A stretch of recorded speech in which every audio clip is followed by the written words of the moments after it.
E aí, galera? Você tá bem? Bem, neste vídeo estaremos inaugurando a série de análises, onde eu trarei para vocês informações sobre um objeto, um poder, um artefato, uma entidade, um universo, qualquer coisa assim. Então já pega seu jaleco, eu já tô com o meu aqui, e espero que gostem. Vai ser um tipo de vídeo um pouco mais simples? Vai, mas enfim. Bem, antes de começar, eu quero perguntar uma coisa para vocês. Qual, na opinião de vocês, é o poder mais roubado, o poder mais forte? Claro, sem contar a onipotência, porque senão fica muito chato, né? Bem, muita gente vai dizer teletransporte, super força, super velocidade, voltar no tempo, qualquer coisa assim. Mas, na minha opinião, um dos poderes mais fortes, que eu já vi pelo menos, é o poder de cortar, costurar e modelar o próprio destino. Um poder obtido por Dante Will lá no final da série de Arcanis. É sobre esse poder e essa habilidade que queremos falar no vídeo de hoje. Mas vamos começar pela história. A história da Teia Total. No começo, o Dante encontra uma estranha linha que parecia feita de seda. Então, ao seguir ela, o Dante se depara com um enorme casulo de teia que estava dentro de o que parecia ser um poço. Assim que ele entrou dentro do casulo, o casulo se fecha e o manda diretamente para um lugar abaixo da terra, aparentemente, onde lá havia uma enorme catedral. Essa catedral tinha uns quebra-cabeças e também havia uma história. A história que eu vou contar agorinha para vocês. Parte 1. A Teia Total. Em um antigo tempo existia luz, do qual seus braços se estendiam. Essa luz se nomeava Teia Total, pois o destino entrelaçava entre seus braços de brilho. Um dia, o destino se formou largo, demasiado largo para ser cuidado, ou demasiado para ela, pelo menos. Parte 2. Os sete braços se estendem. Tendo falta de onipresença, a luz estendeu os braços novamente, e em uma última vez abriu suas mãos. De sete de seus braços saíram partes da luz, cada uma igualmente parte dela, prontas para cuidar do destino. Parte 3. Um braço sobra. E após se repartir em sete, um braço havia sobrado.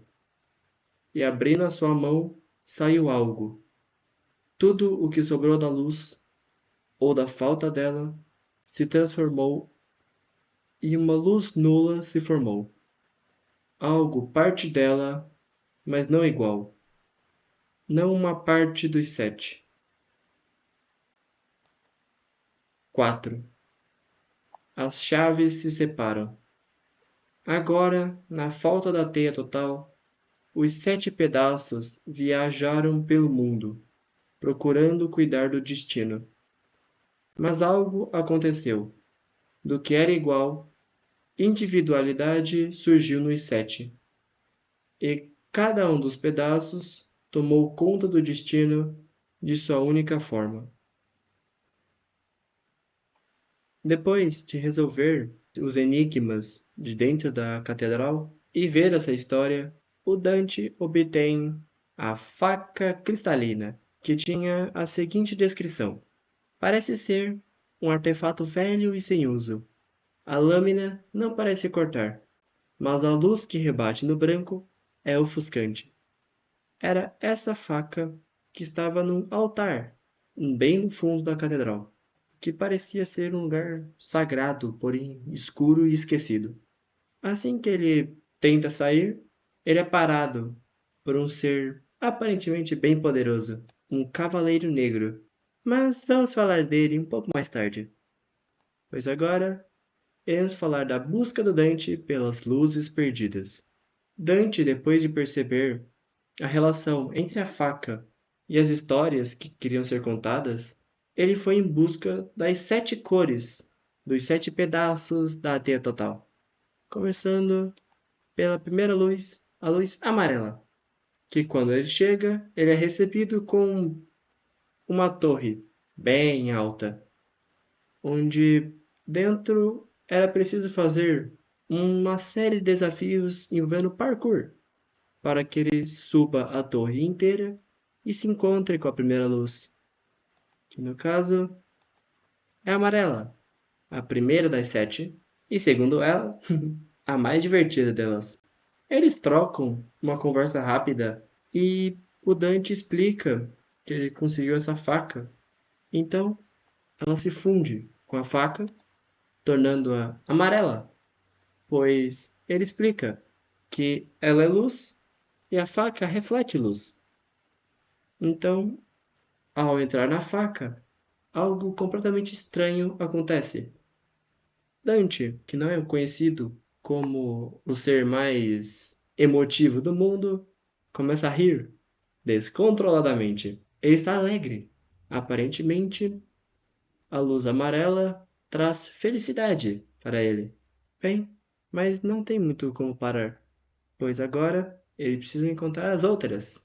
No caso, a próxima foi a luz azul, a segunda delas, que ao entrar, Dante é recebido com um lugar mais escuro, e dessa vez ele precisa acender tochas enormes de pedra, seguindo um certo padrão. Ao conseguir, ele é recebido pela próxima cor, mas é azul. Ela também comenta sobre a mãe, a grande mãe deles, aparentemente ateia total. E então também se funde com a faca, a tornando mais forte, mas fazendo Dante se tornar depressivo, triste, como se a tristeza da faca tivesse ainda influenciando seu corpo. Novamente, não há tempo a perder, e Dante, mesmo estando completamente triste, ele foi encontrar a terceira luz, a luz laranja. E assim que ele chegou, ele foi recebido por... Sério, produção? Esse lugar de novo? Desculpa. Ele foi recebido por um lugar que se assemelha muito às malditas Backrooms. Um labirinto enorme de paredes laranjas com carpete laranja no chão. Muito parecido com o level 0 das Backrooms. Só que laranja. Bem, depois de conseguir passar por tudo isso, passar por um enorme poço, ele chega até a luz laranja, que parece até um pouco assustada ao ver ele conseguir passar por tudo. Mas assim que ele consegue convencer a laranja, ela também se une à faca. E dessa vez, a emoção que espera o Dante é um medo. Se assemelha até a uma paranoia. Isso talvez tenha alguma ligação com algum medo que a laranja sentiu, mas não é explicado. O importante é que o cavaleiro aparece de novo. Só que dessa vez o Dante consegue o empurrar para dentro de um enorme poço.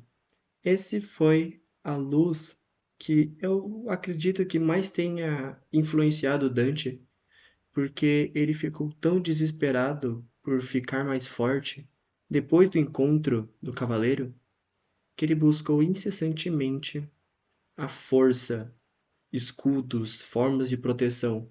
Mas, mesmo com isso, ele foi para a próxima luz, a luz verde, que, por sua vez, o recebeu com um lugar muito mais hostil e claustrofóbico, onde ele deveria que passar por lugares minúsculos, sendo encolhido ao tamanho, praticamente o tamanho de um rato, para passar por lugares que pareciam até mesmo esgotos. Mas, depois de passar por essa prova, Dante encontra a Verde, que se sente até um pouco surpresa por Dante ter conseguido passar por toda aquela bagunça. Eles conversam e novamente a verde se funde à faca, a tornando verde e ainda mais afiada e poderosa. Mas Dante fica com uma nova emoção. Dessa vez, uma espécie de avareza. Dante tinha se tornado arrogante e isso acabou trazendo alguns problemas para ele, mesmo que vários de seus amigos tenham entendido que era influência da faca, não culpa dele de verdade. A próxima luz foi a vermelha, que Dante teve que vir com outra pessoa, mesmo que, pela influência da laranja, ela não estivesse muito afim disso. Então ele chamou a Calera, que veio junto e tiveram que enfrentar praticamente um talk show para poder conseguir conversar com a próxima. Quase como aquele talk show do Metaton. Quem lembra? Enfim, depois de tantas perguntas e respostas, e desafios até mesmo, envolvendo a vida da coitada da Caleira, eles conseguem falar com a Vermelha, que parece bem mais amigável do que a maioria deles. Ela se impressiona com a lealdade do Dante com a Caleira e vice-versa. Então eles se fundem a faca e assim Dante recebe uma nova emoção, um amor avassalador, que o consegue deixar até mesmo corado, algo que não é muito fácil, não pro Dante normal pelo menos. Mas logo então, depois é a vez da próxima luz, a luz anil, uma cor que o recebe com um lugar extremamente grande e extremamente bagunçado, com a luz não querendo ajudar ele de jeito nenhum. Mas, depois de conversar bastante e de conseguir fazer a luz parar de parecer preguiçosa, ela até aceita ajudar o Dante, se fundindo novamente com a faca e fazendo Dante ter uma preguiça e um sono absurdos, fazendo com que ele até queira desistir de tudo isso e só deitar para dormir por mais alguns milhares de anos. Mas isso não era possível, afinal ainda tinham mais luzes. Então a próxima luz foi justamente a última, aparentemente, a sétima luz delas, a luz roxa, que assim que Dante o encontrou, eles estavam em uma arena gigantesca, cheia de monstros e criaturas. A luz roxa parecia a mais agressiva delas e queria provar a força do Dante em um duelo contra aquelas criaturas. Obviamente, Dante conseguiu vencer, e então conversou com a roxa e a convenceu a entrar na faca, a fazendo se tornar ainda mais agressiva, parecer até militar. Então, quando tudo parecia ter acabado, surge um novo desafio. A oitava luz, a diferente de todas, a última delas, a luz nula, que estava em posse de um certo cavaleiro. Mas, assim que ele foi, a Dante foi abduzida, praticamente, para dentro desse espaço escuro.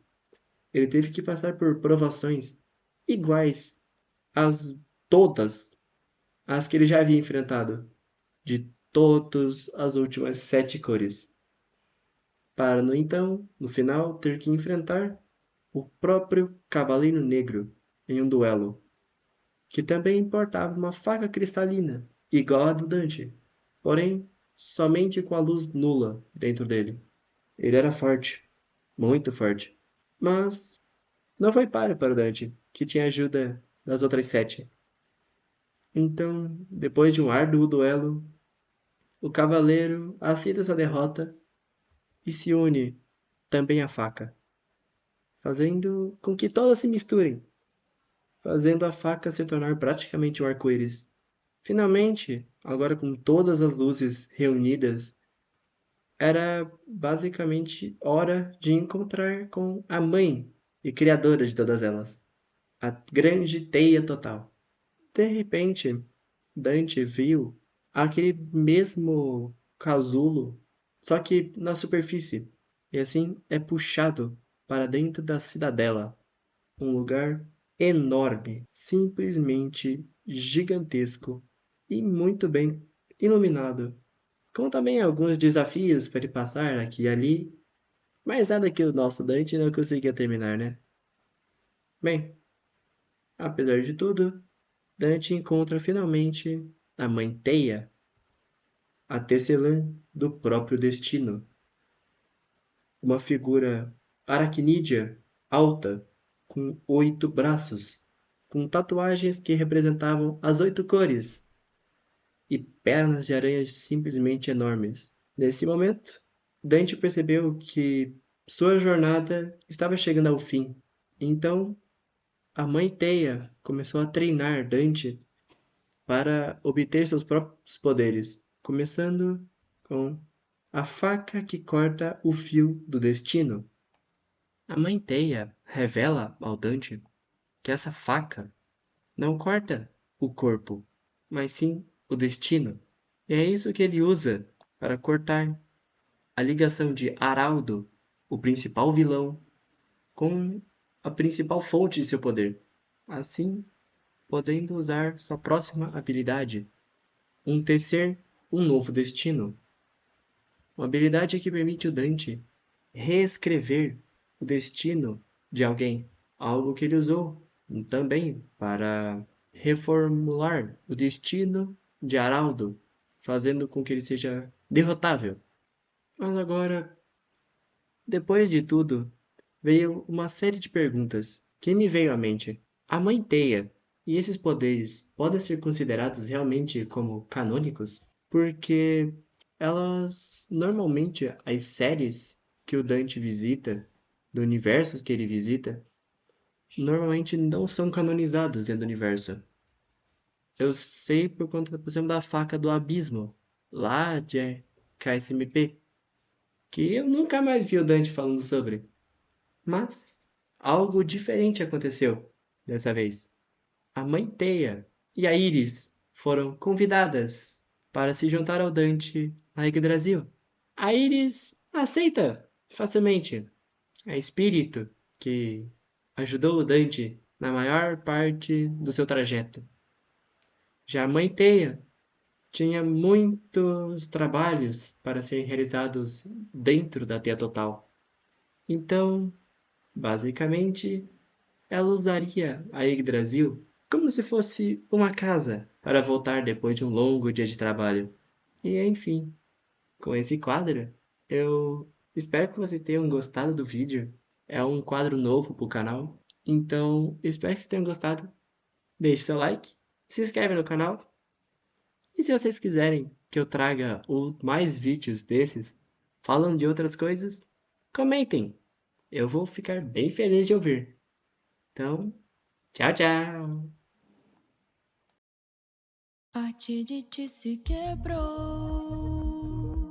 parte de mim se entrega a todos esses sentimentos, enquanto a outra nega.